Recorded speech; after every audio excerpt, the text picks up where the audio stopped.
Welcome to my garden tour. It's April 2023. So the fun is just getting started, but I'll show you what I've been working on. Here comes Jethro. He's always out in the garden with me. And then of course there's always things that you haven't planted yet. No shame. My marigolds, nasturtiums. I do one bed that has mostly herbs, and then I like to even use the spaces between the bed for potting up herbs. Some kales and cilantro, last year's pansies. That is an Alaska mixed nasturtium, which is beautiful, and a couple other marigolds. A drift rose that I really need to move out of there, and some sedum spilling out of the little red cart. That is my blueberry bush. It's a peach sorbet, or it's a pink delight. Dang, now I can't remember. I'll have to look it up. And then my strawberries, of course, are starting to do their thing, and fruit. And some of my seeds starting to pop out in the garden. I did find some starts already of Brussels and purple cabbage. And this is my fig, Chicago Hardy, not so hardy. Elderberry, Instant Karma. That elderberry probably going to get too big for there. I need to thin it out a little bit, I think. And then that arch, I will usually grow something over. And then a little group of pots over here with a red peony in it.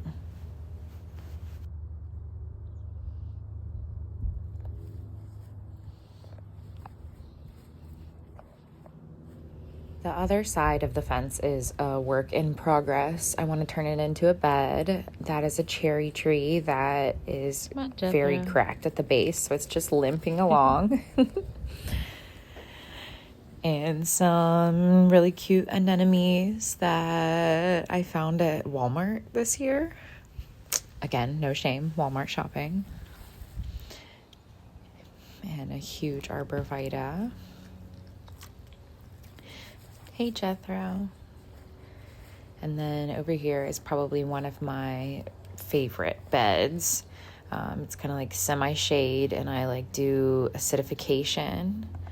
There's lots of hosta. And then this is my baptisia coming up. Love that baptisia. And then there's a couple hydrangeas, some crocus. That little Weigela, Million Kiss Weigela is down there as well.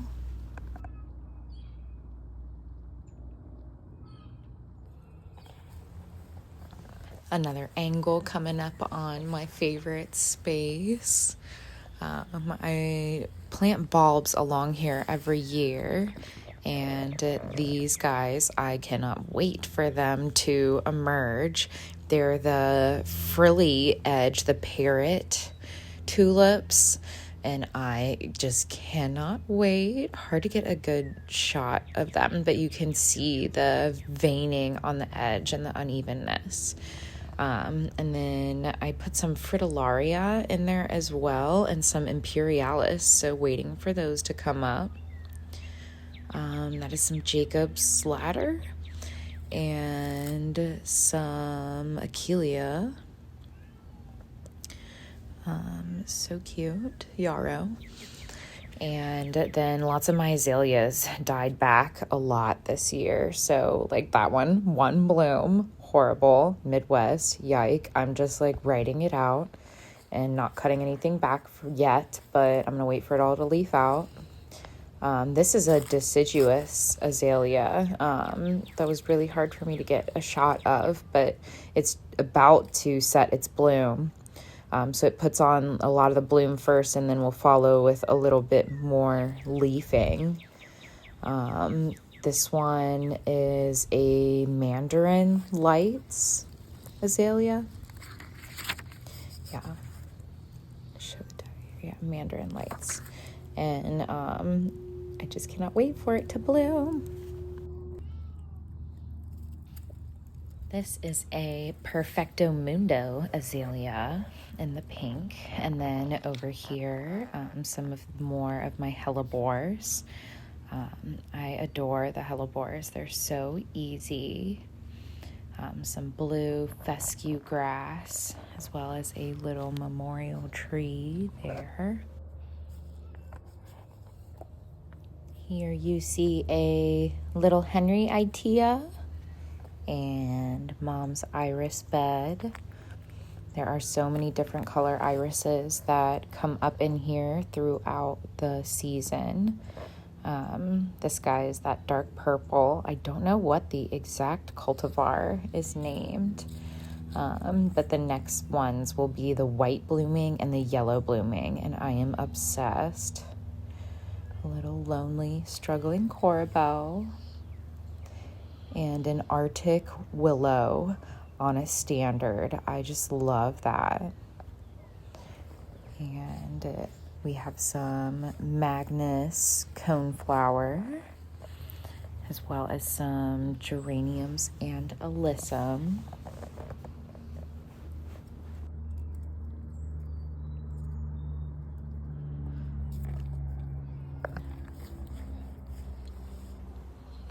It's really trial by fire in my garden, honestly, because it's not even our frost date here yet in the Midwest. We're like zone 6B, and I'm planting. Here we're coming up on the Cloud 9 dogwood. I adore this tree. I remember me and my mom putting it in the back of her car and driving it from the Home and Garden show, and I thought she was crazy. But now I just look at it and smile.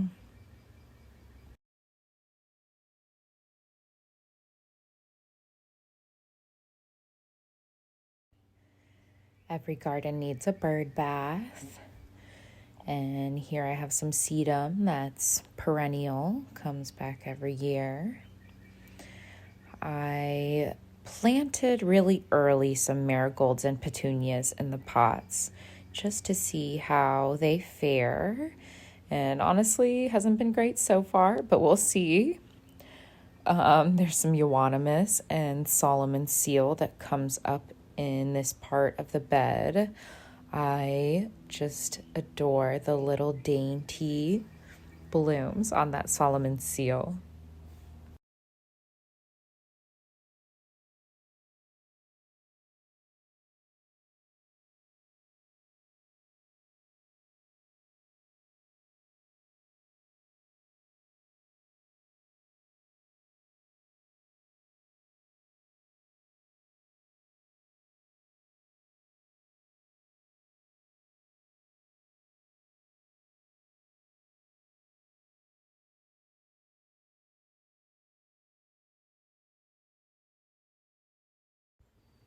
We are coming up on part of the bed where there's some spigilla down there on the right and some sweet woodruff in the background.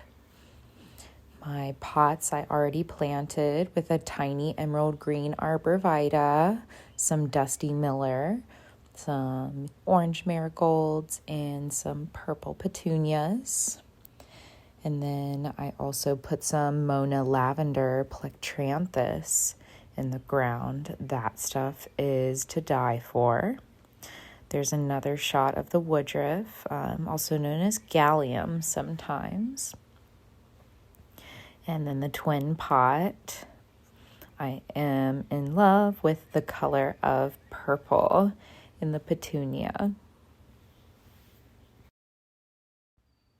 Over here, I popped in a couple grasses. One is that Pennsylvanicus sedge, which is native, some hostas, and I snuck a tiny little bronze fennel in there as well. And then the bug loss is just going crazy in this part of the bed with its adorable tiny blue flowers. At first it wasn't doing so well, but now it has just taken off.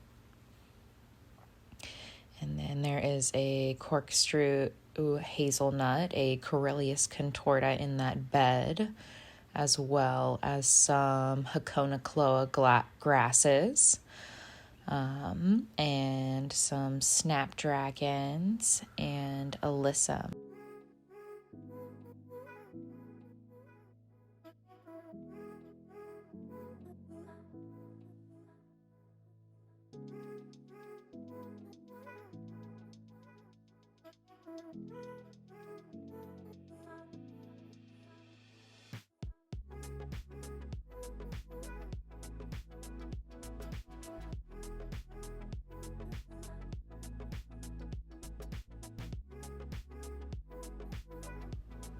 This is a pulmonaria that also struggled for a little while, but now it is quite established with a flash of hosta. I just collage all the hostas. Coming up on some obedient plant and some Iberis, Alexander's white. A couple clematis that will climb that chicken wire, and some ferns, and one of my new little additions, the toad house. And what toad house is complete without an outhouse?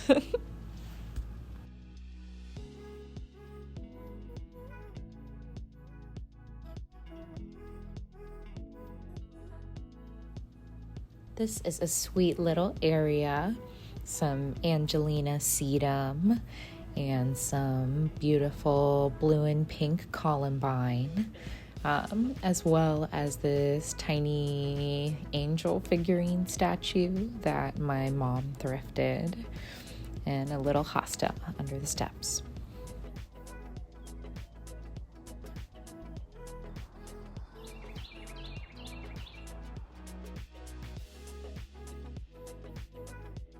I hope you enjoyed my garden tour. There will be lots more to come. Stay blessed, y'all.